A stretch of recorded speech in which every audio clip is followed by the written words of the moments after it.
সুধী সমাজ, আমি গণি সরকার বলছি। আজকের বিষয়বস্তু হলো নারী এবং পুরুষের পালা। তাই পুরুষের পালা নিয়ে অভিনয় করতে চাই আমি গণি সরকার, আর মেয়ের পালা নিয়ে অভিনয় করবেন মোসাম্মদ সালেহা বেগম। আর এই ক্যাসেটখানা উপহার দিচ্ছে আপনাদেরকে বাসি মিউজিক প্রোডাক্ট, ঢাকা। তাই আগে আমার সেই পাল্লা মোতাবেক থাকবে একটি গান, তারপরে আসবে আমার কিছু সেই তর্ক বা পালার কথা। তাই আগে গানটা শুনুন। স্বামীর দিকে করে লক্ষ্য,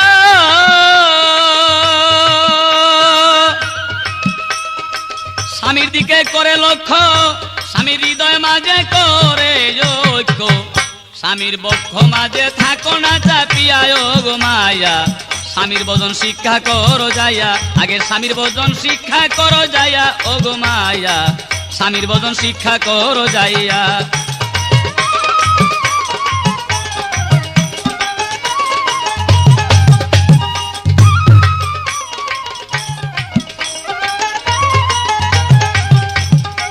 স্বামী বস্তু রেখে কাছে থাকো না চরণে মিশে, স্বামী বস্তু ধরো না আটিয়া হায়রে, ওরে স্বামী বস্তু রেখে কাছে থাকো না চরণে মিশে, স্বামী বস্তু ধরো না আটিয়া হায়রে। স্বামী যদি দয়া করে ও গো মায়া, স্বামী যদি দয়া করে শান্তি হবে ভব পারে, স্বামী যদি দয়া করে শান্তি হবে ভব পারে, তার চরণ তলে ব্যস্ত লও খুঁজিয়া ও গো মায়া, স্বামী বস্তু রাখো না চাপিয়া।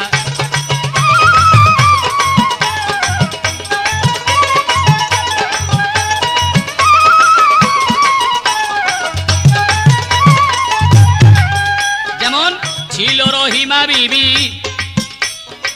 ছিল রহিমা বিবি, তাহার স্বামী আয়ুব নবী, স্বামীর পাশে সদায় রয়ে বসিয়া। ছিল রহিমা বিবি, তাহার স্বামী আয়ুব নবী, ওরে স্বামীর পাশে সদায় রয়ে বসিয়া। একদিন নবীর গায়ে কিরা হইল,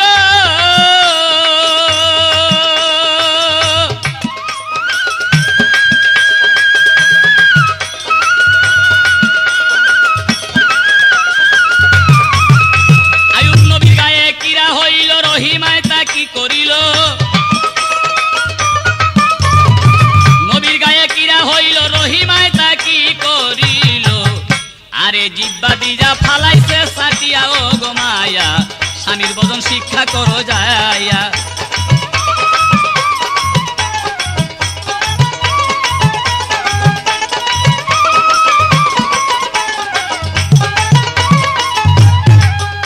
আমার ফাতেমায়ও ছিল মায়া, বাইরে ভাই ফাতেমায়ও ছিল মায়া, নূর নবীজির বেটি হইয়া, একদিন স্বামীর ভজন আনছিল শিখিয়া।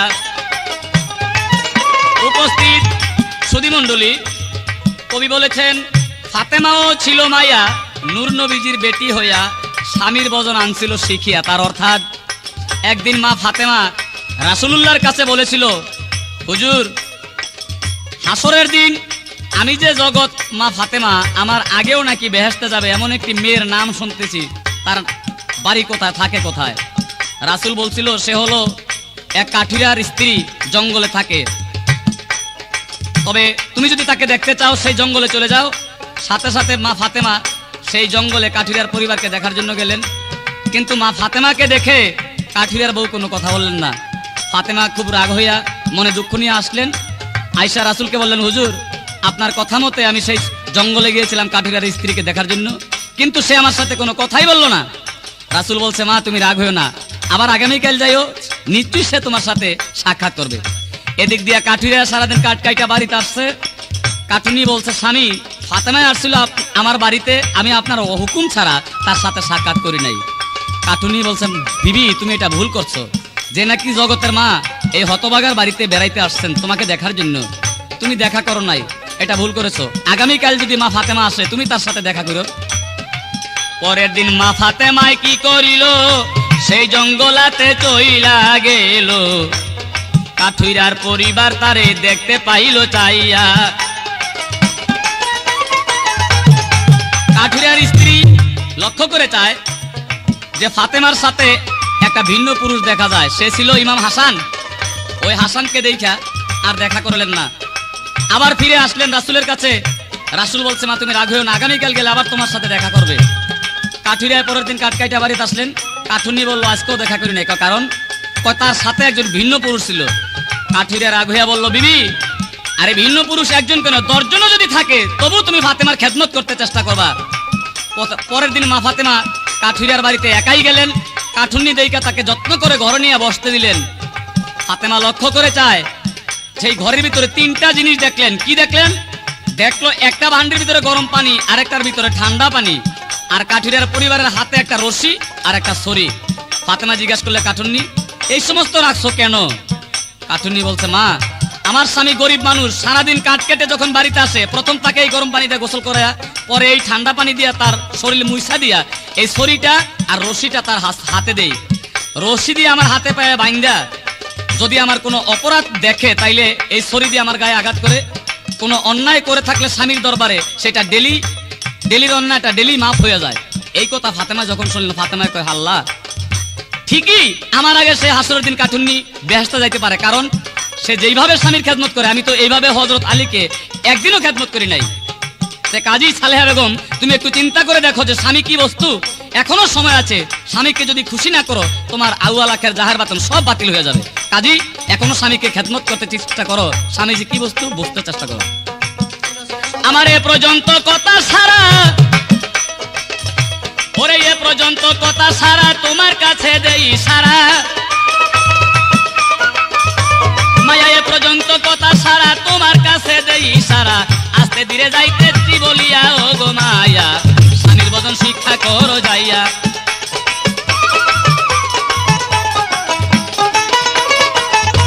তবে আমার একটি প্রশ্ন থাকবে ছোট করে, সেটা মেয়ের কাছে। আজকাল দেখা যায় যে এত সুন্দর করে ফুল বিছনা সাজায়া বিছানা করে মেয়েটা গিয়া স্বামীর বাম পাশে টপ করে শোয়। আমার জানার আশা, এই বাম পাশে শোয় কেন, তার ভিতরে রহস্যটা কি? বাস এই প্রশ্ন। আমার এ পর্যন্ত ধরা রইল, জানা থাকলে খুলে বলো। এ পর্যন্ত ধরা রইল, জানা থাকলে খুলে বলো। তুমি জবাব করো আসরে দাঁড়াইয়া ও গো মায়া, স্বামীর বদন শিক্ষা করো যাইয়া।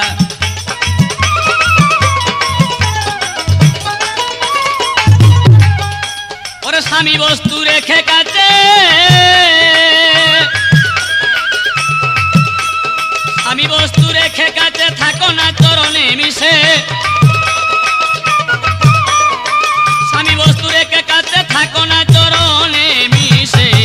ও তার চরণ তলে ব্যস্ত লও খুঁজিয়া ও গো মায়া, স্বামীর বদন শিক্ষা করো যাইয়া।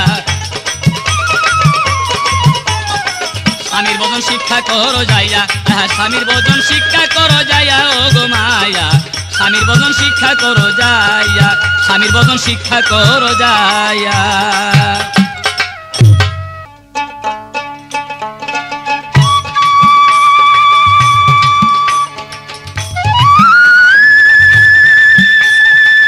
উপস্থিত মণ্ডলী, আজকে মেয়ে পুরুষ পাল্লা করতেছি আমি মোসাম্মদ সালেহা বেগম, এবং আমার এগেনিস্টের গায়ক হলেন মোহাম্মদ গনি সরকার।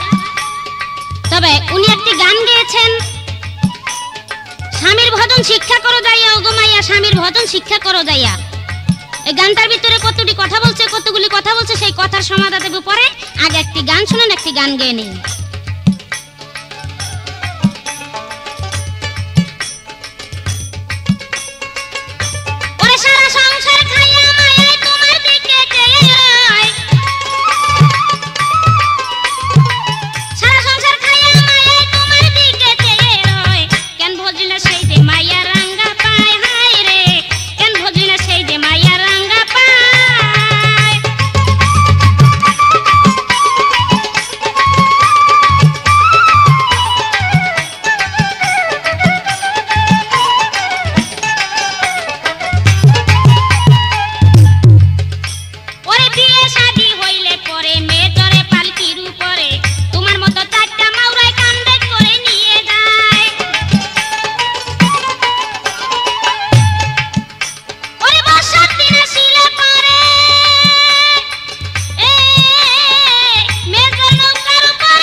পুরুষে যাইয়া পায়ে ধরে মেয়ে যদি লাথি মারে বেড়া ভাঙ্গা পড়ে যায়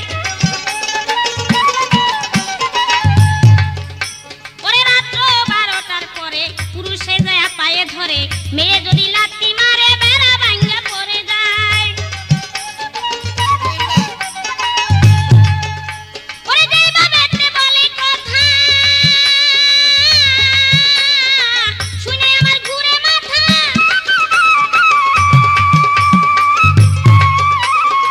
শুনে আমার ঘুরে মাথা ওরে শুনবেন যত ভদ্র শ্রোতা শুনবেন যত ভদ্র শ্রোতা বলবো আমি রাজসভায় কেন ভদ্রি না সেই যে মাইয়া রাঙ্গা পায় হায় রে কেন ভদ্রি না সেই যে মাইয়া রাঙ্গা পায়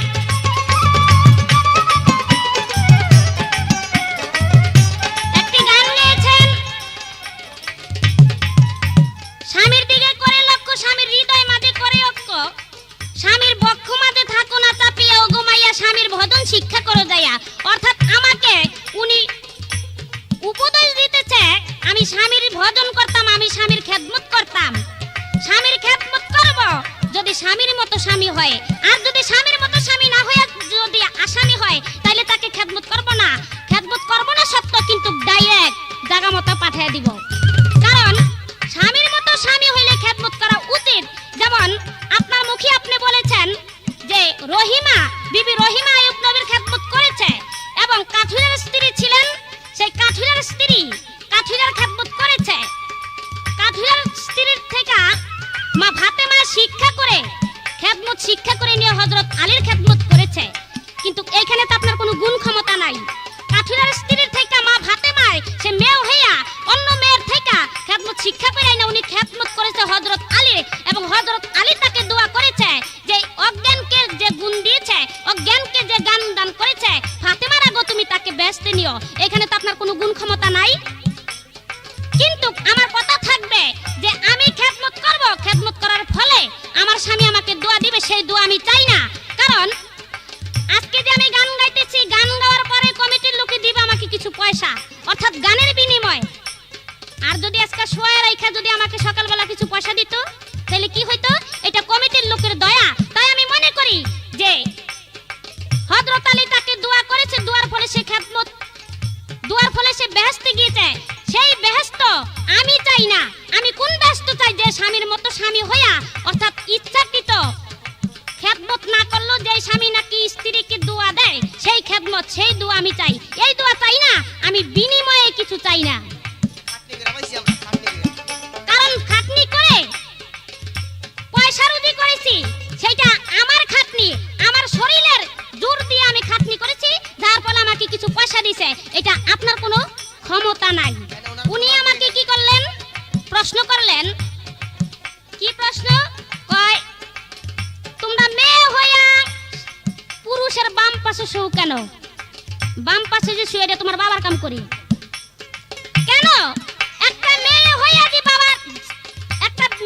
যে স্বামীর বাম পাশে শুয় এইটা যদি তুমি জ্ঞানী হইতা পুরুষ তাইলে এই প্রশ্ন করতা না কারণ তোমার মনে জ্ঞান নাই থাকা সত্ত্বেও তুমি এই প্রশ্ন করেছো যে একটা মেয়ে একটা পুরুষের বাম পাশে শুয় কেন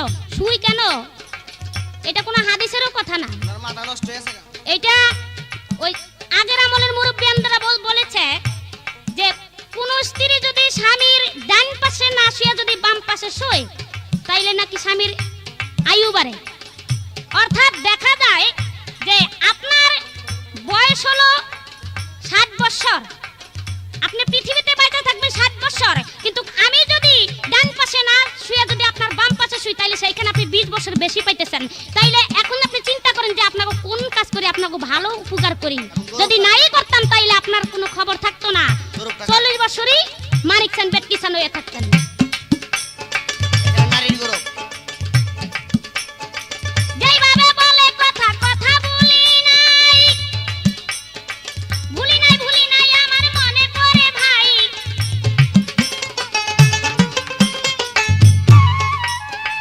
এখন আমি প্রশ্ন করি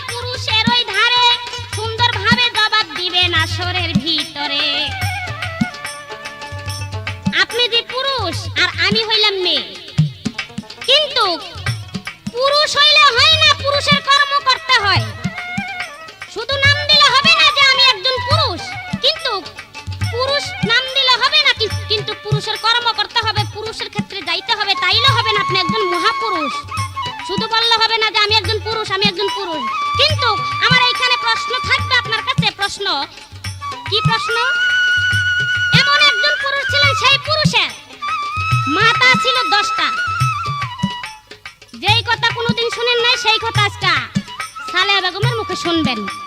আশা করি এই কথা জবাব যদি দিতে পারেন, এই কথা যদি আপনি বুঝতে পারেন, তাইলে আপনার কিছু জ্ঞান হবে, জ্ঞান অর্জন হবে। এমন একজন পুরুষ ছিলেন, সেই পুরুষের মাথা ছিল 10টা এবং পাও ছিল 20টা এবং হাত ছিল 20টা। আমার জিজ্ঞাসা আপনার কাছে, এবং কি কর্ম করে পুরুষের 10টা মাথা হলেন? কারণ বর্তমান দেখতে পাই একটা মানুষের 2টা হাত বা 2টা পাও, একটা মাথা, একটা মুখ, একটা নাক। কিন্তু সেই পুরুষের কোন কর্মে দেয়া 10টা মাথা হলেন এবং 20টা হাত হলেন, 20টা পাও হলেন? সত্যভাবে জবাব দিয়ে যাবেন। যদি জবাব দিতে পারেন, আশা করি যারা শ্রোতা আছে তারা শুনে শান্তি পাবে এবং আপনিও বইলা শান্তি পাবেন। আমার অন্য মত মতো কই না, কিন্তু অসুবিধা আছে। ওরে আদে বাদে কথা বলবেন না বলি আমি এই সবাই, আদে বাদে জবাব দিবেন না বলি আমি এই সবাই। কেন বুঝলি না সেই যে মাইয়া রাঙ্গা পায়, হাই রে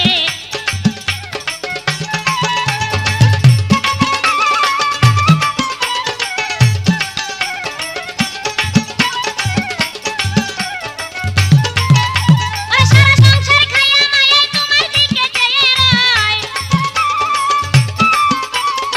সারা সংসার খাইয়া মায়াই তোমার দিকে চেয়ে রয়। কেন বুঝলি না সেই যে মাইয়া রাঙ্গা পায়, হাই রে কেন বুঝলি না সেই যে মাইয়া রাঙ্গা পায়, হাই রে কেন বুঝলি না সেই যে মাইয়া রাঙ্গা পায়।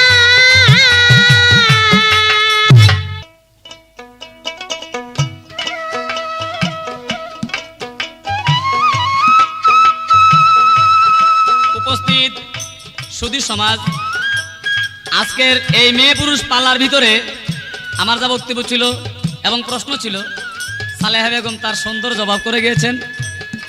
আমার প্রশ্নের জবাব দিয়া আমাকেও একটা প্রশ্ন করে গিয়েছেন, আমি জবাব দিব তারপরে, কিন্তু এর আগে আমার কিছু কথা আছে। সেই কথা হলো, বেগম সালেহা একটা গান গাইলেন, গানটা আমার সবচেয়ে ভালো লাগছে। সেটা হলো কি, 14 গোষ্ঠী খায়া মায়ায় তোমার দিকে চাইয়া রয়, কেন বুঝলি না সেই যে মায়ার রাঙ্গা পায়। আরে বাউরে, মায়ার নাকি আবার রাঙ্গা ভাব আছে? আরে মায়ার পায়ে পুরুষে ভসবে না, পুরুষের পায়ে মায়ায় ভসবে? কও কি তুমি? নিজে তো জাহান নামে যাইবা, আরো 2-4 জন লইয়া যাইবার চাও নাকি? তা না হয় হযরত রাসূল পাক সাল্লাল্লাহু আলাইহি ওয়াসাল্লাম বলেছে যে একটা মেয়ে যদি পাহাড় পরিমাণ ইবাদত করে আর তার স্বামীর মনে তিল পরিমাণ কষ্ট দেয়, তাহলে হাসরের দিন বেহেশত তার জন্য হারাম। জাহান্নামে যাব, জাহান্নামে দল। কাজেই কথাবার্তা যা কইবে একটু চিন্তা ভাবনার মাধ্যমে। আগে আমার একটা গান, তারপরে আসবে জবাব। একটা জাহান্নামে কি আছে আসছে? যত হাতে রেশমি চুরি বুসা না কেলু লগ দিয়া ঘুরে বাড়ি বাড়ি গো, কাইলা সেরির বোম্বাই সারি গো দাদা। হাতে রেশমি চুরি বুকা ওরে বুচা না কেলু লগ দিয়া ঘুরে বাড়ি বাড়ি গো, কাইলা সেরির বোম্বাই সারি গো ভবে।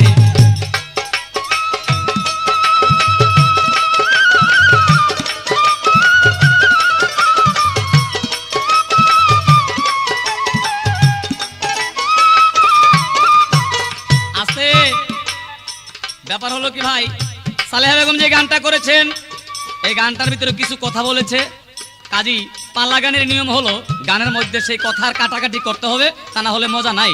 যেমন সালেহা বেগম বলছেন, কি বলেছেন, বিয়ার শাদী হইলে পরে মায়া যায়া পালকি চড়ে, তোমার মতো 4টা মাউরায় কান্দে করে লইয়া যায়। হয়তো জানি না আপনাদের মনে আছে কিনা, আমার কিন্তু প্রত্যেকটা কথাই মনে আছে।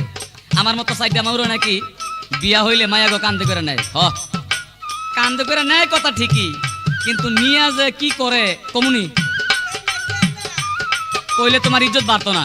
কারণ বর্তমানে যেই জমানা পড়ছে, মানুষ লাভে লোয়ার বোঝা বইতে শিকার, বিনা লাভে কেউ তুলের বোঝা বইতে চায় না। 4টা মাউরা কান্দে করে নেয় ঠিকই, কিন্তু নিয়া যে কি করে এটা কইলে তোমার ইজ্জত বাড়তো না। সন্ধ্যাবেলা শুরু করে, সন্ধ্যাবেলা। কাজী যখন তুমি মেয়ের অভিনয় করতেছ, আমি মনে করি তোমার মান ইজ্জত আছে, কথাবার্তা একটু ভালো করে কইও আজকে, না তা না হইলে কিন্তু জাইত মাইরা কাজ করে দিমু। ব্যস্ত ভালো টুকো নির্মায় কথা মন্দ না, ব্যস্ত ভালো টুকু নির্মা, কথা মন্দ না। ওরে সর্ব শরীর খালি থুয়া পায়ের তাউলায় লাগায় আয়না গো, কাইলা শরীর মুম্বাই সারি রে দাদা, হাতে রেশমি চুরি।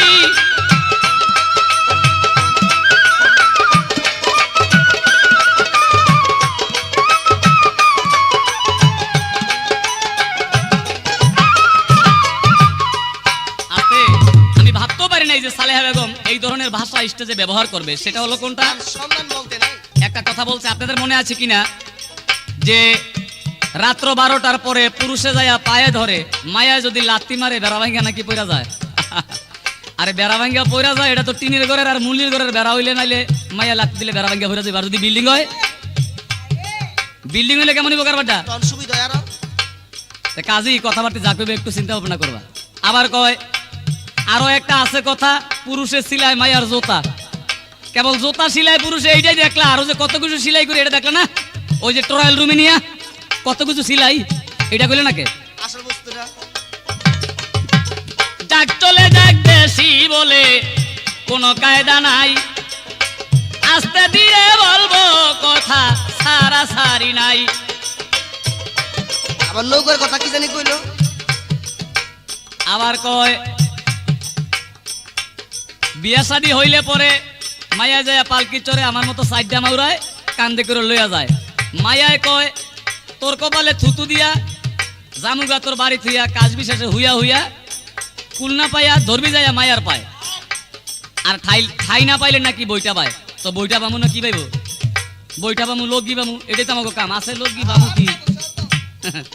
আল্লাহ এগুলা দিছে। করো না, এগুলা করো না। আজকাল মানুষ লেখাপড়া শিখেছে, অনেক জ্ঞানে গুণে ঊর্ধ্বে চলে গেছেন। তা কাজে এমন ধরনের কথা বলবা, তোমার কথা শুনলে জ্ঞানী লোকে যাতে কিছুটা জ্ঞান হয়।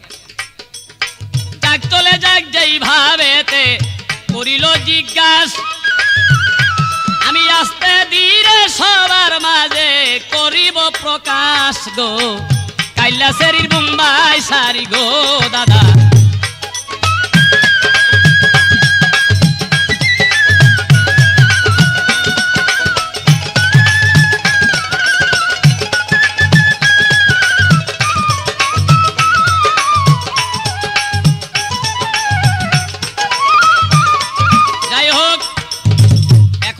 প্রশ্ন করেছে, বাস্তবে কি প্রশ্নটা শুনে আমার অবশ্যই আমি একটু আশ্চর্য হয়ে গেছি। কোনটা? প্রশ্নটা একটু নতুন, তবে যদিও নতুন, সালেহা বেগম তুমি মনে রাখবা একটা কথাই বলে যে পায়জামা পরে সে প্রস্রাবের জায়গাটা রাইখা লয়। তো তুমি আমাকে যেই প্রশ্ন করেছো, আশা করি আমি তার সুন্দরভাবে মীমাংসা দেব ইনশাআল্লাহ। প্রশ্নটা হলো তার যে এমন একজন পুরুষ ছিল, তার মাথা ছিল 10টা, আর হাত ছিল 20টা, পাও ছিল 20টা, চক্ষু ছিল 20টা। এটা তো স্বাভাবিক। বর্তমানে যে আমরা মানুষ, আমাদের মাথায় একটা, চক্ষু 2টা, হাত 2টা, পাও 2টা। তাইলে 10টা যদি মাথা হয়, চক্ষু অবশ্যই 20টা হবে, হাত 20টা হবে, পাও 20টা হবে। তবে তার নাম কি? তার নাম হলো রাবণ রাজা। হয়তো শাস্ত্র মোতাবেক পাওয়া যায় এই রাবণ রাজার বাবা একদিন জঙ্গলে তপস্যা করে যখন বাড়িতে ফিরে আসছেন 12 বছর পরে, তখন সেই রাবণ রাজার মা বলেছিল রাবণ রাজার বাবাকে যে তুমি যে আজকে থেকে 12 বছর আগে জঙ্গলে তপ করতে গিয়েছো, এই 12 বছর যদি সেই জঙ্গলে না থাইকা বাড়িতে থাকতা আর আমার সাথে তোমার মিলামিশা হইতো, তাইলে অবশ্যই 12 বছর অন্তত 10টা সন্তান হইতো আমার। ইনশাআল্লাহ 10 মুখে আমাকে মা বলে ডাকতো। আর এই 12 বছর তুমি সাধনা করে কাটাই দিলা, আমি সেই মা ডাক শুনতে পারলাম না। কত আফসোস। তখন সেই রাবণ রাজার বাবা বলছিল যে যাও, আমি যখন তপস্যা করেছি, আমি বাক্য সিদ্ধা লোক, আজকে রাত্রে আমি তোমার সাথে সঙ্গমে যাব, এবং এই সঙ্গমের থেকে ভগবানের কৃপায় একটি সন্তান হবে তোমার।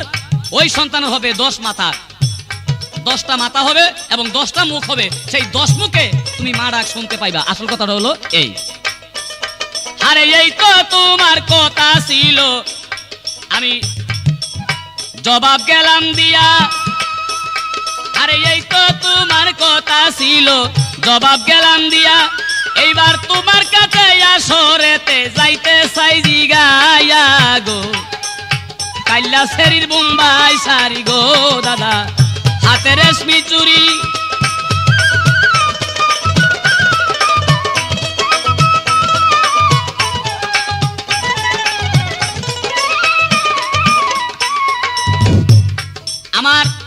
এবার একটি প্রশ্ন থাকবে, সেই প্রশ্ন থাকবে হিন্দু শাস্ত্র মোতাবেক। কথার প্রসঙ্গে কথা যখন উঠেছে, তাই আমি তোমাকে জানতে চাই, এই যে হিন্দু ধর্মে যারা পূজা করে, দেখা যায় 12 মাসে তেরে বুঝা 13টা করে পূজা, নাকি 12 মাসে 13টা পূজা করে, তার ভিতরে একটা করে কালী পূজা, একটা করে কালী পূজা।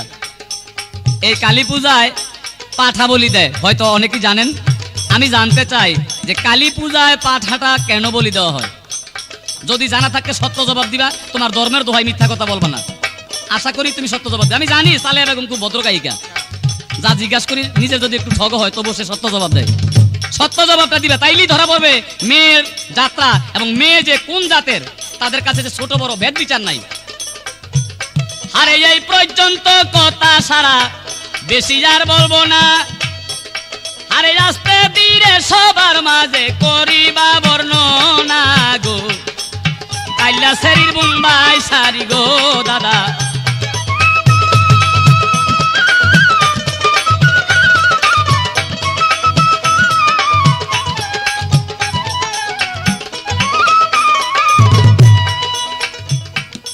এই পর্যন্ত কথা আমার, দেখি পরবর্তী টাইমে সালেহা বেগম কি বলতে চায়। আশা করি তার কথার পৃষ্ঠে আমার সেই কথা আসবে। এইবারের মতো আমার এ পর্যন্ত কথা। যে প্রশ্নগুলো আমার রয়েছে আশা করি সুন্দরভাবে জবাব দিবা। যদি জানা থাকে তাহলে জবাব দিবা, যদি জানা না থাকে ডাইরেক্ট না করবা, যাতে কোনো বাজে কথা বলবা না এবং পেশাল করতে চেষ্টা করবা না। এই হলো আমার কথা। তাদের শিক্ষা দিয়ে দাও তুই। আরে এই পর্যন্ত কথা সারা তোমাকে জানাই, আমি রাস্তা ধীরে দিব আজকা সিরাতে দাওয়ায় গো, কাইলা শরীর মুম্বাই সারি রে দাদা, হাতে রেশমি চুরি।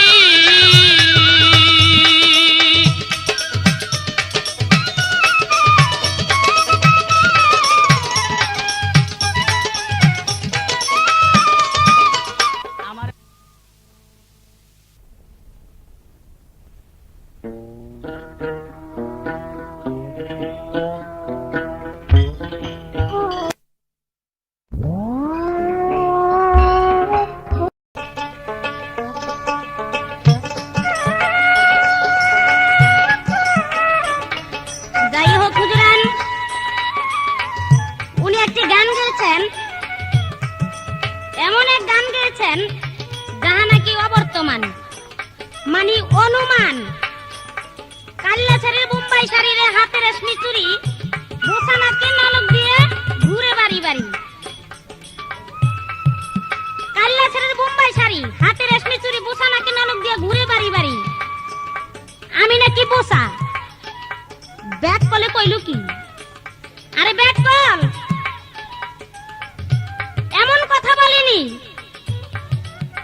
আর যারা নাকি আমাকে দেখেছেন তারা অবশ্য বলতে পারবেন যে আমার নাক কি বোসা, বোসা নাকি ভালো। অবশ্য গণি সরকার মনে হয় আমাকে দেখে নাই। যদি দেখতো তাইলে আমার চেহারাকে উনি খারাপ বলতো না যে কাল্লা ছাড়ি আমি নাকি কাল্লা, আমি বোসা নাকি নলক দিয়ে ঘুরে বাড়ি বাড়ি। ব্যাপার হলো কি, গণি সরকার নিজের চেহারাটা আগে দেখে নিতেন যে নিজের চেহারাটা কি। আপনার কাছে আমারটা কি কম নাকি? নিজের চেহারাটা একটু বাদ দিয়ে দেখে দিন আয়না দিয়া যে আপনার কাছে আমারটা কোনো দিক দিয়ে কম নি, বরঞ্চ বেশি। যাই হোক, উনি অনেক কথা বলেছেন, আগে একটি গান গায়ে নাই, তারপরে কিছু হেদায়েত করুন। করা করে মশলাটা ওরে মাইয়া ছাড়া এই জগতে, মাইয়া ছাড়া এই জগতে নাই রে তোমার আপনজন। ও বুঝ মন, মায়া হইল অমূল্য রতন। ওরে ও বুঝ মন, মায়া হইল অমূল্য রতন।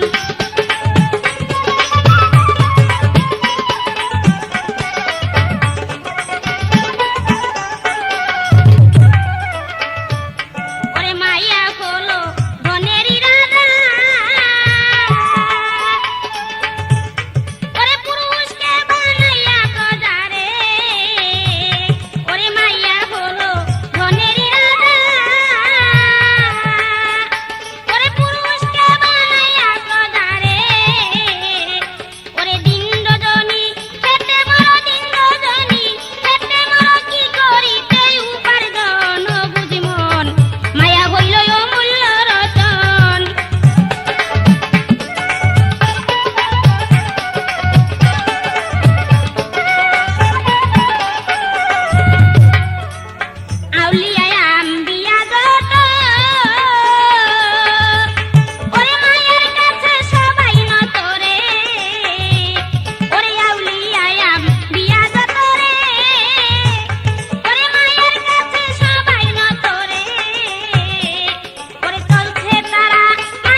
বর্ষার দিন আসলে পরে মেয়ে যায় নৌকা চড়ে, পুরুষ যায় লগগি মারে, কুল না পাইয়া বৈঠাবে কয় আমরা তো লগগি মারুমই, তুমি ইচ্ছা না আমাকে লগগি আছে আমরা তো লগগি মারুমই। আপনারা অবশ্য সবাই বুঝতে পারছেন যে সে কোন লগগির কথা বলেছে। লগগি, এই লগগি বাহাদুরি করেন না। লোকটা নজর ভালো না। দেখেন পুরুষ, লগগির বাহাদুরি করেন না। যদি বাহাদুরি করেন এটা কিন্তু কামড় দিয়ে লয়ে দেব বিলে। আসল বিলাই অবশ্য আপনি চিনেন যে কোন বিলাই। ওনার কথার পিছনে আমার একটি উপমা দিতে হয়। কোন এক পুরুষ নতুন বিবাহ করেছেন, বিবাহ করেছে, শ্বশুর বাড়ি গিয়েছেন তার স্ত্রীকে নিয়ে। এখন যাওয়ার পর জামাইকে তো শাশুড়ি বাংলা করে বসাইছে যে অনেক জায়গা যখন হাইটে আসছে, জামাই আপনি এখানে বসে একটু আরাম করেন। এখন যেই বাংলা করে নাকি উনাকে আরাম করতে দিয়েছে, সেই বাংলা করে একটি মাত্র চৌকি ছিল, কিন্তু চৌকির মধ্যে কোনো বিছানা ছিল না, কারণ জামাইয়ের তো আবার দাম বেশি, পুরুষের দাম বেশি। তো এই জন্য কি করলেন, এই খালি চৌকির মধ্যেই উনাকে আরাম করতে দিলেন। আরাম করতে দেওয়ার পর এখন পুরুষ তো যখন দক্ষিণা বাতাস পাইছে, জানলা খুইলা বাতাস না পাইয়া ঠান্ডা পাইয়া ওই খাইলা চৌকির মধ্যে শুয়ে পড়ছে। যখন শুয়ে পড়ছে উপটয়া ঘুম যাইতেছে, যখন নাকি উনি উপটয়া ঘুম যাইতেছে, এখন বিলাই একটা ছিল দূরে। বিলাই লক্ষ্য কইরা মনে করছে এটা ইন্দুর টিন্দুর হইব নাকি। তখন কি করলেন, বিলায়ে ইন্দুর মনে করে টপ করে কামড় দিয়ে লয়ে গেছে। তবে পুরুষ লগগির বাহাদুরি করেন না, কামড় দিয়ে কলম লয়ে যামু। আপনি বিলাই অবশ্য চিনেন, কিন্তু আসলে বিলাই চিনেন না। আরো একটি কথা বলছে, আমি গানের ভিতরে বলছিলাম আরো একটি আছে কথা, পুরুষে ছিল মেয়ের জুতা কয়েকটা খাইছে গুতা যাইয়া সেই জায়গায়। আমি জুতার কথা কেন বললাম, পুরুষেরা যে এত বড় একটা কাজ করে, এত গুণ ক্ষমতা তাগো, এত একটি গুণের কাজ করে, এই কথা আমি কেন বললাম। উনি আবার তার ভিতরে বললেন কি যে আমরা কি শুধু ব্লাউজে ছিলে আর কিছু সিলাই না টয়েল রুমে নিয়ে। আসলে পুরুষটার লজ্জা শরম বলতে নাই, পুরুষটার আসলে লজ্জা শরম বলতে নাই। জুতা যে সিলাই এই কথাটাতে আমি বলছি, আপনি আবার এটা উত্থাপন করলেন কিভাবে স্টেজে, এটা একটা লজ্জার তো ব্যাপার। তার ভিতরে আবার বলে যে আমরা টয়েল রুমে নিয়ে কি করে ব্লাউজ সিলাই, বড় একটা গুণের কারবার করে রে। আরে মিয়া, তুমি যদি তোমার বউর ব্লাউজ টয়েল রুমে নিয়া যারা নাকি খলিফা কাজ করে তাদেরকে মনে হয় নিয়ে দিছো যে আমার স্ত্রীর ব্লাউজটা একটু বানায় দেন মাইপা দুইপা। আসলে তা না, বানায় কি টয়েল রুমে নিয়ে কি বানায়, কামিজ বানায় বা পেটিকোট বানায়। ছোট যারা বাচ্চা আছে তাদের কাপড় চোপড় বানায়, ওটা টয়েল রুমে নিয়ে মাপ দেয়। কিন্তু আসলে ব্লাউজ যারা নাকি ব্যাক করলা পুরুষ, তারা এই কর্ম করে না যে নিজের স্ত্রীর ব্লাউজ নিয়ে টয়েল রুমে নিয়ে বানায় বা মানুষের কাছে বানাইতে দেয় বা খলিফার কাছে বানাইতে দেয়। যারা ব্যাক করলা পুরুষ তারা এই সমস্ত কাজকর্ম করে। সামনের দিকে এই সমস্ত কথা বলবেন না, আশা করি বললে সেটার পাত্র পাবেন না। আমার কাছে উনি প্রশ্ন রেখেছে, বাহ সুন্দর একটি প্রশ্ন। কি প্রশ্ন? উনি প্রশ্ন করেছেন যে কালী পূজায় পাঠা বলি দেয় কেন? আচ্ছা, পাঠাটা মেয়ে না পুরুষ? পাঠাটা মেয়ে না পুরুষ? অবশ্য সেটা পুরুষ, তবে সেটা লিঙ্গ বুঝতে হবে, কোনটা স্ত্রীলিঙ্গ কোনটা পুলিঙ্গ। পাঠাটা হলো পুলিঙ্গ, এইটা আপনার বুঝতে হইতো, বুঝতে পারতেন যদি কোন জ্ঞানিক লোকের সঙ্গ করতেন। আশা করি জ্ঞানিক লোকের সঙ্গ করেন নাই, অজ্ঞানীকে সঙ্গ করেছেন এবং বর্তমানে করতেছেন। তা না হলে এই প্রশ্ন আমাকে করতেন না যে কালী পূজায় পাঠা বলি দেয়। আরে মিয়া, কালী পূজায় পাঠা বলি দেয় কেন? যদি আমি সত্য কথা বলতে চাই তাইলে আপনার এখানে দিতে হবে না, কারণ আমরা মেয়েরা হইলাম বহুরূপী।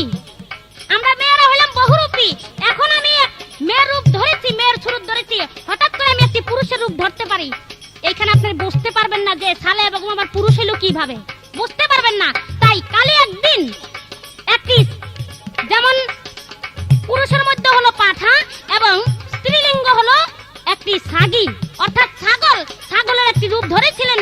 কালী মনে করছিলেন যে আমি ছাগলের রূপ ধরে দেখি আসলে পাঠা আমাকে চিনতে পারে কিনা, কিন্তু দেখলেন পাঠা কি করলেন, ওই কালীর দিকে যখন লাকি লড়ে যাইতেছিলেন তখন কালী ওই হঠাৎ করে সেই কালী রূপ ধরে, ছাগলের রূপ পাল্টায় কালী রূপ ধরে পাঠাকে অভিশাপ দিলেন যে যা, তুই যখন আমাকে চিনতে পারলি না আমি যে কে,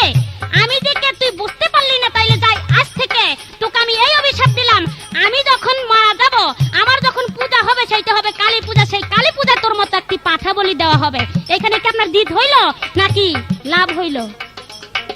অবশ্য লাভ হয় নাই। যাই হোক, উনি অনেক কথা বলেছে, যেই কথা নাকি বলতে গেলে শেষ নাই। এখন সামনে বাইরে আপনার কাছে আমার প্রশ্ন থাকবে। সেই প্রশ্নটা হলো, আমি আগে যে প্রশ্ন করেছিলাম সুন্দর জবাব দিয়েছে। এখন আমার প্রশ্ন নতুন করে, এমন একজন পুরুষ ছিলেন, সেই পুরুষে 3 বার করে সে জন্ম নিয়েছে। 3 বার করে সে জন্ম নিয়েছে। আমার প্রশ্ন যে তার বাড়ি কোথায় এবং 3 বার জন্ম নিয়েছে, তার 3 মায়ের নাম কি এবং তার বাপ কি একটাই ছিল নাকি 3টা হয়েছে? একটু সুন্দর জবাব দিয়ে দেবেন। যদি দিতে পারেন তাইলে আমি শূন্য শান্তি পাবো।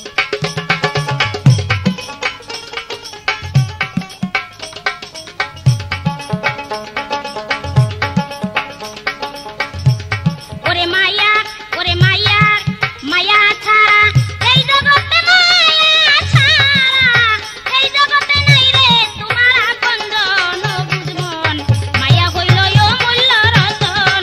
ওরে ও বুঝমন,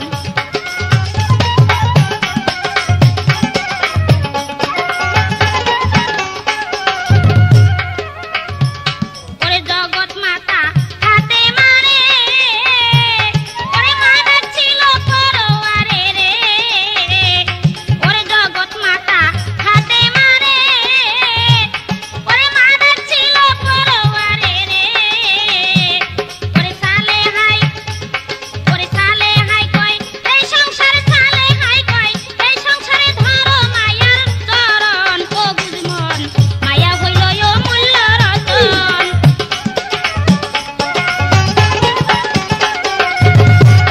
ওরে মায়া ছাড়া এই জগতে, মায়া ছাড়া এই জগতে নাই রে তোমার আপনজন। ও বুঝমন, মায়া হইল অমূল্য রতন। ওরে ও বুঝমন, মায়া হইল অমূল্য রতন। ওরে ও বুঝমন, মায়া হইল অমূল্য রতন।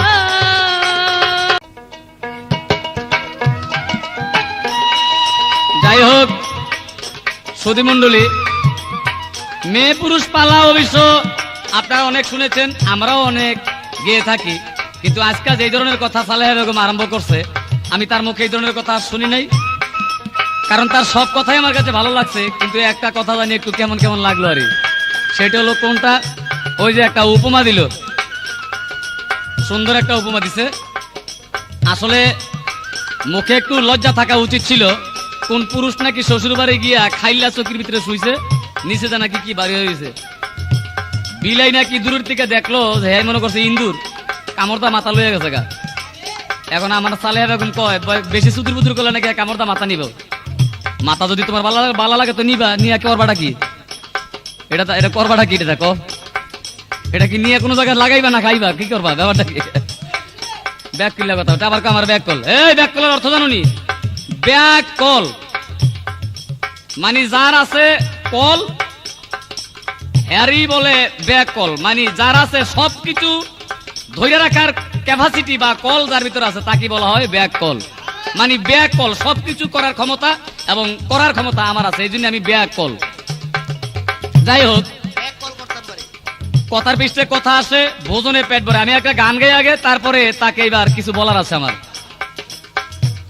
ওরে সকল মায়ার মরণ আছে, তোদের কেন মরণ নাই? শুনগ মায়া না কাডা তোর শরম নাই, শরম নাই। শুনগ মায়া না কাডা তোর শরম নাই। সব মায়াদের মরণ দেখি, তোদের কেন মরণ নাই? শুনগ মায়া।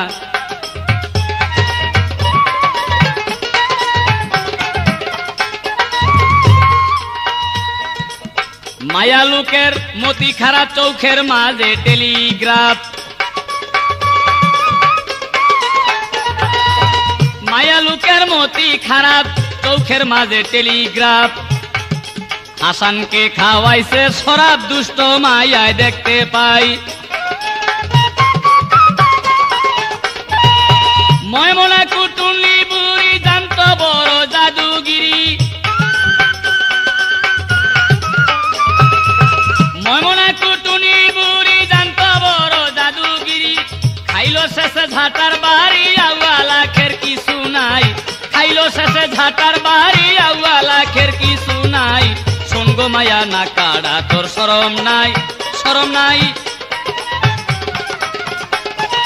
আস্তে আমাকে দৃষ্টান্ত দিলেন দিলে মাথা লয়ে গেছে আসলে ব্যাপার কি আমাকে দশ আসিল ওনার মতো একটা মাইয়া তাই বলে সালেহা বেগম না মানে হের মতোই আসিল এর আবার একটা রোগ আসিল রোগটাও হয়েছে এমন সুন্দর জায়গা একেবারে দয়া করে স্তনের মাথার মধ্যে স্তনের মাথার মধ্যে দাউদ হয়েছে দাউদ দাউদ বুঝেন না যেটার চুলকানি উঠলে ওই যে লাগবানি বেখার জানি এই দাউদ উঠা বইছে যখন স্তনের মাথার ভিতরে দাউদ উঠছে গ্রাম দেশের ভিতরে তো এক কবিরাজের কাছে গেছে কবিরাজে বলছে যে বাবারে তোমার তো স্তনের মাথায় দাউদ হইছে এটা সারবে একটা ওষুধ লাগাইতে হবে কি ওষুধ কয় পুঁটি মাছ ছিল না পুঁটি মাছ এই পুঁটি মাছের পেটা ভাজি কইরা ওই তেলটা নিয়ে সেখানে লাগাই দিবা কয়েকদিন ব্যবহার করলি ভালো হয়ে যাইব তো কেরাইমা ডাক্তার তো যখন এই মন্ত্র দিচ্ছে ঠিকই পুঁটি মাছ জাল দিয়া ধইরাই না যখন নাকি জাল দিয়ে ওই পেটা বার করছে পুঁটি মাছের পেটা নিয়ে তো ওইখানে তেল মালিশ করছে মালিশ করে রাত্রে শুয়ে রইছে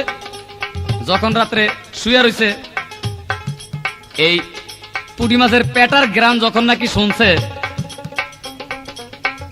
চিকা এই চিকায় যখন মাছের পেটার গ্রাম শুনছে চিকায় তো শুনতে শুনতে কাছে আইছে আয়া দেখা যায় একবারে মাথার ভিতরে তো গন্ধ পায় তো এইটার বার করবো কি টপ করে কমরটা না কামড়টা চিকা লই আছে একবারই কাজেই আমরা কিন্তু সেই জাত আমার কয় আমি নাকি চিনি না কয় একটা হলো স্ত্রীলিঙ্গ একটা হলো পুলিঙ্গ আর আমি কি বুঝি না শুধু তা নয় একটা হলো স্ত্রীলিঙ্গ একটা হলো পুলিঙ্গ আর একটা হলো কিবলিঙ্গ আর একটা হলো উভয় লিঙ্গ লিঙ্গ বহুত প্রকার আছে তুমি কি বলতে চাও আমাকে ওরে কি বলতে চাই আসরেতে বলবো কি ভাই তার সাক্ষাতে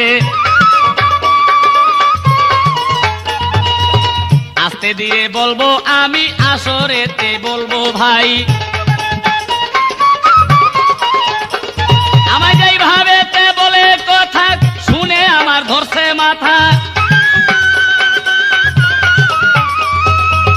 যেই ভাবেতে আমার নাকি শরম নাই লজ্জা শরম আমার কিছুই নাই কারণ ওই যে ট্রয়াল রুমে নিয়ে আরো কিছু সিলাই এটা কেন কইলাম আরে আমার কথাটাই তো তুমি বোঝো নাই লজ্জা শরম আমাকে নাই এটা কোনো একটা কথা না যুক্তিসঙ্গত কথা বলবা যাহা শ্রোতারা শুই না সন্তুষ্ট হয় কারণ আমি বলবো যে একটা মেয়ে যতক্ষণ পর্যন্ত তার হাতের মুঠু খুইলা না দেয় কোন পুরুষের বাবার ক্ষমতা নাই তার হাতের মুঠু বলতে পারে কি বলেন আপনারা কাজী তুমি খামাকে আমাকে দোষী করো কেন আমাকে স্বভাব ভালো না চরিত্র ভালো না আসলে তোমাকে যে ভালো না সেটা বলো না কেন আপনারা বিচার করবেন একটা মেয়ে ছেলে ভাত পাক করে ভাত পাক করে যদি সরা উদাম করে রাখে তাইলে তো কুকুর বিলাই খাওয়ার সম্ভাবনা থাকে কি বলেন আপনারা আর যদি ভাত পাক করে সরা উদাম করে না রেখে যদি ঢাইকা রাখে তাইলে আর কুকুর বিলাই খাওয়ার সম্ভাবনা থাকে না তো কাজী তোমরা এখন সেটার উদাম করে রাখো কা তোমরা উদাম করে রাখো বিদায় পুরুষরা দোষী হয় মূল পুরুষরা দোষী না তোমরা দোষী তোমরা সাবধান হয়ে চলো তাইলে দেখবা যে সব ঠিক নিজে ঠিক হলে দুনিয়া ঠিক আর এই তো তোমার কথা ছিল আশা করি শেষ হইল এই তো তোমার কথা ছিল আশা করি শেষ হইল আমার এবার কথা এলো লক্ষ্য করে শোনো ভাই মায়া লোকের নায়িকা ডর মানে না সে আপন পর যেমন রাধে করে কৃষ্ণের ঘর প্রেমে মত নিশাখর স্বরূপে লাগাইয়া কল লিখেছে পুরুষের বল স্বরূপে লাগাইয়া কল লিখেছে পুরুষের বল রসে করে টলমল মদন ছাড়া উপায় নাই শুঙ্গ মায়া না কাড়া তোর শরম নাই যাই হোক আমার কাছে প্রশ্ন করেছেন যে এমন একজন পুরুষ ছিল সে 3 বার নাকি জন্ম নিয়েছে এখন প্রশ্ন হলো 3 বার জন্ম নিয়েছে কে এবং তার বাপ ছিল কয়জন কারণ জন্ম 3 বার নিলে কি বাপ 3 জন হবে এমন তো কোনো কথা না এমনও তো দেখা গেছে যে মা ছাড়া বাপ ছাড়াও ছেলে সন্তান হয়েছে তাতে হইল কি তবে আমার জানা মতে আমি সত্য জবাব দেব সে হলো হযরত মনসুর হেল্লাজ এই হযরত মনসুর হেল্লাজ 3 বার জন্ম নিয়েছে কিভাবে একবার জন্ম নিয়েছে পিতামাতার সম্মিলনে পরে যখন মনসুর সেই আইনাল হক বলতে বলতে আউলিয়ার খাতায় গিয়ে তার নাম উঠেছিল, তখন ওই কাজীর মাইয়ার পেটের ভিতরে কয়লা রূপে ঢুইকা আবার জন্ম নিয়েছিলেন। বাগে, জঙ্গলের বাগে দুধ খাওয়ায় তাকে লালন পালন করতেন। এ হলো 2 বার। আর তারপরেও সেই মনসুর আরেকবার জন্ম নিয়েছে, সেইবার জন্ম নিয়ে তার নাম হয়েছিল শামস তাবরেজ, যে নাকি ছিল মাওলানা রুমির পীর। এই তোমার কথা মোটামুটি আমি জবাব দিলাম, এখন হিসাব করে দেখো হয়েছে বা না হয়েছে। আমার কথা হইলো কি, যাই কিছু বলবা একটু তলায়াত দা কথা কি। আমার এ পর্যন্তই কথা সারা, তোমার কাছে দেই সারা। এ পর্যন্তই কথা সারা, তোমার কাছে দেই সারা। এইবার আমি করব যে রাস, সুন্দর মতো শুনতে চাই। আছে কথার পৃষ্ঠে কথা না বইলা পারি না। আমার প্রশ্ন ছিল, কালী পূজায় পাঠা বলি দেওয়া হয় কেন? সালেহা বেগম নিজেই একটা মায়া হইয়া এই কথা স্বীকার করেছে যে কালী ছিল বহুরূপী। একদিন কালী বকরির রূপ ধারণ করেছিল, পাশে আছিল একটা পাঠা। ওই পাঠায় যখন দেখলো যে কালী নিজেই বকরির রূপ ধারণ করছে, তখন পাঠায় গিয়া তো আল্লাহ দয়া করিয়া বেজাল করে বসছে। যখন বেজাল করে বসছে, কালী আবার সেই অরিজিনাল কালীর রূপ ধইরা পাঠাকে নাকি অভিশাপ দিছে, যা তুই যখন মাও চিনলি না আর আমাকেও চিনলি না, তোরা আমি অভিশাপ দিলাম, আমার মরার পরে যখন আমার পূজা হবে সেই পূজায় তোকে বলি দিতে হবে। কথাটা জানি আমার কাছে একটু কেমন কেমন লাগলো। আসলে আসলে তা নয়, আমার কথা হইলো জানলে জবাব দিবা। তুমি যেই জবাবটা দিয়েছো, আসলে এই জবাব দিতে গেলে আমি মনে করি একটা ধর্মের গ্যালানি করা হয়। কোন শাস্ত্র তত্ত্ব এরকম পাওয়া যায় না যে কালী একদিন বরকির রূপ ধরছিল আর পাঠাই গিয়ে তার ইজ্জত নষ্ট করেছে। বাজে কথা এই সমস্ত। যদি ইহার উপরে কিছু জানার মতো থাকে, বলার কোনো কিছু থাকে, তাইলে সমাধা দিও, আর তা না হলে এ পর্যন্ত কথা। এখন আমি নতুন করে তোমার কাছে প্রশ্ন করব, তুমি জবাব দিবা। এই পৃথিবীতে এমনই একটি মেয়ে ছিল, সেই মেয়ে কি করতেন? দেখা গেছে যে ওই মেয়ে যখন ইবাদত করত, তার ইবাদতে আল্লাহ তাআলা সন্তুষ্ট হইয়া স্বয়ং কাবার ঘরকে হুকুম করেছিল যে হে কাবাঘর, তুমি চলে যাও, অমুক শহরে অমুক গ্রামে একটি মেয়ে আছে, সে আমার ইবাদত করতেছে, মক্কাতে হজ করার জন্য সে আসার নিয়ত করেছে, কিন্তু সে যে কোনো কারণে আসতে পারে না। আমি স্বয়ং আল্লাহ তার ইবাদতে সন্তুষ্ট, কাজী তুমি কাবা তাকে গিয়া সম্মান স্বরূপ আউগায় আনো। আমার জিজ্ঞাসা সেই মেয়েটার নাম কি এবং সে কাজটা করছিল কি, কোন কাজের উপরে সন্তুষ্ট হয়ে আল্লাহ তাআলা স্বয়ং কাবা শরীফকে হুকুম দিয়েছিল সেই মেয়েকে আউগায় আনার জন্য, হজ করার জন্য? তার ভিতরে বিষয়বস্তুটা কি, এই আমার জিজ্ঞাসা। ওরে এ পর্যন্ত জিজ্ঞাসনা, পুরাইবা মনের বাসনা। আমার এ পর্যন্ত জিজ্ঞাসনা, পুরাইবা মনের ভাষণা। সবাতে করব বর্ণনা, সবার মাঝে শুনতে চাই, শুনব মায়া না কাড়া, তোর শরম নাই? সব মায়াদের মরণ আছে, তোদের কেন মরণ নাই? কত মায়ার মরণ দেখি, তোদের কেন মরণ নাই? শুনগ মায়া না কাড়া, তোর শরম নাই? শরম নাই, শুনগ মায়া না কাড়া, তোর শরম নাই? শরম নাই, শুনগ মায়া না কাড়া, তোর শরম নাই?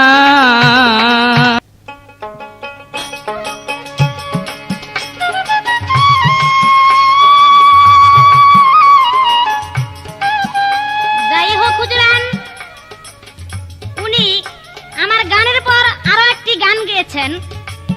এই গানের ভিতরে আমি পেয়েছি, গান গাইলেন কি, সব মেয়েদের মরণ আছে, তোর কামায়া মরণ নাই, শুনগো মায়া নাক কাটা, তোর শরম নাই। আমি বলেছিলাম ব্যাক কল, উনি বললেন কি সব কলের উস্তাদ নাকি ব্যাক কল। উনি এই কথাটা আমি বলাতে উনি একটি রাগ হয়েছেন, তবে রাগ হবেন না। কারণ কেন বলছি আমি ব্যাক কল, আপনি কথা আগে বুঝেন। এখন আপনি বলেছেন গানের ভিতরে শুনগো মাইয়া নাক কাটা, তো শরম নাই। কাদা কে আর কাটি কে? যদি বলতেন যে শুনগো মাইয়া নাক কাটি, তো শরম নাই, তাইলে বলা হইতো যে আমাকেই বলতেছেন, কিন্তু নিজের নাকি নিজে কাছেন। এইখানে আমার আর বলার কিছু নাই, কারণ যারা গান শুনে সবাই এটা বোঝে। যাই হোক, উনি অনেক কথা বলেছেন, গানের কথার সমাধান দিব পরে। আগে একটি গান গেয়ে সে গানটা শুনেন।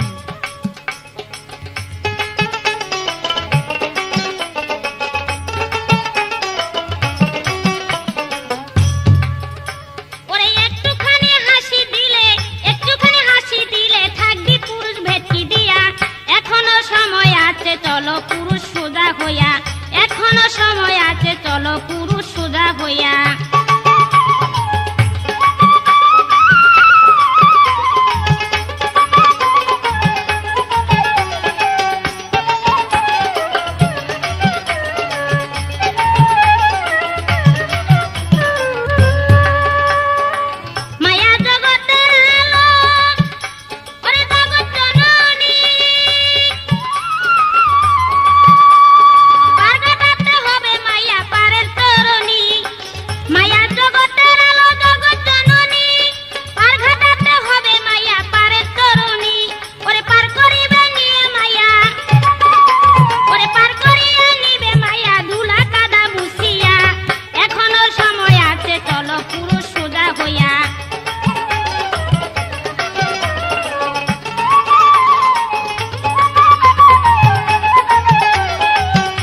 লজ্জা হয়, কারণ উনার মুখে কিভাবে বলল একটা পুরুষ হইয়া একটা মেয়েকে গ্লানি করা। সেই দৃষ্টান্ত দিলেন যে কোন মেয়ের স্তনে নাকি দাঁত হয়েছে, মেয়ের স্তনে হোক দাঁত তাতে কোনো দুঃখ নাই, কিন্তু এই স্তনের দুগ্ধ তো আপনিও খেয়েছেন পুরুষ। কারণ দুগ্ধ বলতে ইহার মধ্যে কোনো ভাগ নাই। এই দুগ্ধ মায়েরও হইতে পারে, বইনেরও হইতে পারে, কিন্তু এটার মধ্যে কোনো ভাগ নাই। দুগ্ধ বলতে একই বস্তু, এটা মায়ের দুগ্ধ। কিন্তু আপনি যে বলেছেন যে স্তনের মধ্যে দাঁত হয়েছে, তখন নাকি শিকায় কামড় দিয়ে নিয়ে গেছে, আপনি এই কথাটা কিভাবে বলেছেন? কারণ আপনি যে পুরুষ গণী সরকার, মায়ের গর্ভে 10 মাস 10 দিন ছিলেন, 10 মাস 10 দিন থাকার পর পৃথিবীতে ভূমিষ্ঠ হয়ে মায়ের স্তনের দুগ্ধ খেয়েছেন, আর এখন গণী সরকার বিলাই মোস্তাওয়াও। মাদি কি জিনিস তুমি চিনতে চেষ্টা করো না, তবে চিনবা। কোন দিন চিনবা? যেদিন নাকি তোমার চোখে শস্যার ফুল দেখবা, সেদিনই তুমি চিনতে চেষ্টা করবা।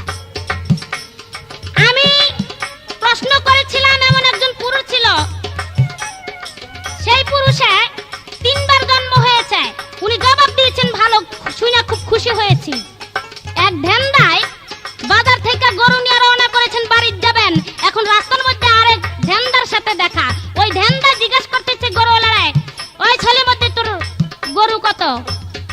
কয় লগে বাছুরও আছে। কয় 13টা কইলে ভালোই হইছে। তদ্রুগুণার কথা আমি প্রশ্ন করেছি কি, আর উনি জবাবটা আবার দিল কি। যাক, আমি খুশি হয়েছি। যারা গান শুনতেছেন হয়তো আপনারাও খুশি হয়েছেন, আমিও খুশি হয়েছি। খুব সুন্দর জবাব দিয়েছে।